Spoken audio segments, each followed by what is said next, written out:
ካብሮቤል ንስሪ እምነት ራእይ ሰሪሱ ናብ ንፍታሌም ብዕራይ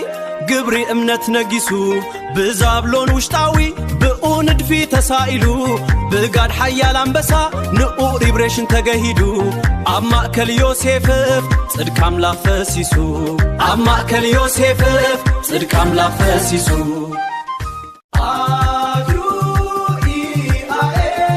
ካብሮቤል ንስሪ እምነት ራእይ ሰሪሱ ናብ ንፍታሌም ብዕራይ ግብሪ እምነት ነጊሱ ብዛብሎን ውሽጣዊ ብኡንድፊ ተሳኢሉ ብጋድ ሓያል አንበሳ ንሪብሬሽን ተገሂዱ ኣብ ማእከል ዮሴፍ ጽድቂ አምላክ ፈሲሱ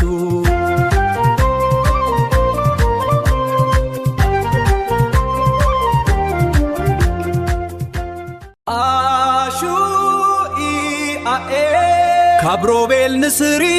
እምነት ራእይ ሰሪሱ ናብ ንፍታሌም ብዕራይ ግብሪ እምነት ነጊሱ ብዛብሎን ውሽጣዊ ብኡንድፊ ተሳኢሉ ብጋድ ሓያል አንበሳ ንሪብሬሽን ተገሃደፍ ኣብ ማእከል ዮሴፍ ጽድቅ አምላክ ፈሲሱ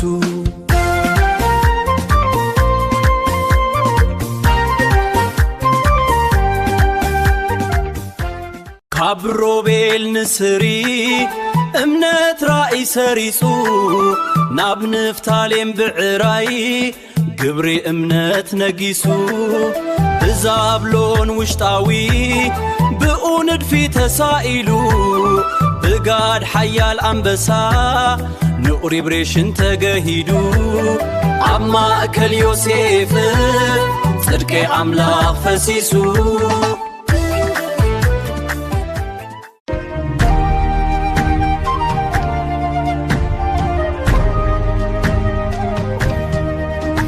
ካብሮቤል ንስሪ እምነት ራእይ ሰሪሱ ናብ ንፍታሌም ብዕራይ ግብሪ እምነት ነጊሱ ብዛብሎን ውሽጣዊ ብኡንድፊ ተሳኢሉ ብጋድ ሓያል አንበሳ ንኡ ሪብሬሽን ተገሂዱ ኣብ ማእከል ዮሴፍ ጽድቅ አምላክ ፈሲሱ ካብሮቤል ንስሪ እምነት ራእይ ሰሪሱ ናብ ንፍታሌም ብዕራይ ግብሪ እምነት ነጊሱ ብዛብሎን ውሽጣዊ ብኡንድፊ ተሳኢሉ ብጋድ ሓያል አንበሳ ንኡ ሪብሬሽን ተገሂዱ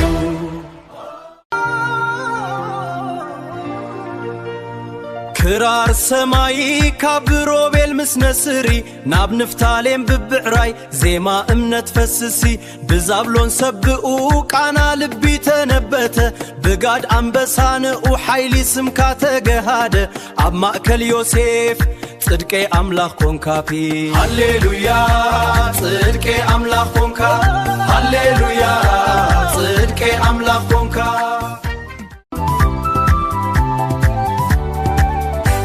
ካብሮቤል ንስሪ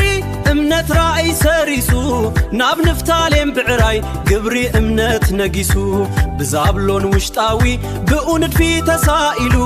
ብጋድ ሓያል አንበሳ ንኡ ሪብሬሽን ተገሂዱ ኣብ ማእከል ዮሴፍ ጽድቂ አምላክ ፈሲሱ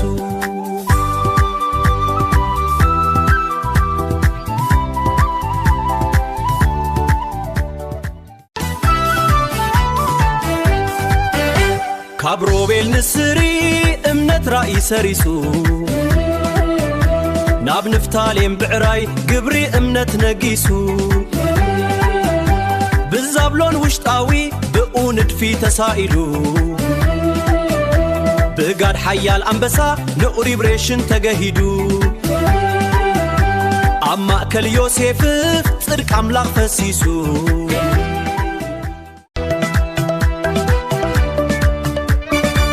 ካብሮቤል ንስሪ እምነት ራእይ ሰሪሱ ናብ ንፍታሌም ብዕራይ ግብሪ እምነት ነጊሱ ብዛብሎን ውሽጣዊ ብኡንድፊ ተሳኢሉ ብጋድ ሓያል አንበሳ ንኡ ሪብሬሽን ተገሂዱ ኣብ ማእከል ዮሴፍ ጽድቂ አምላክ ፈሲሱ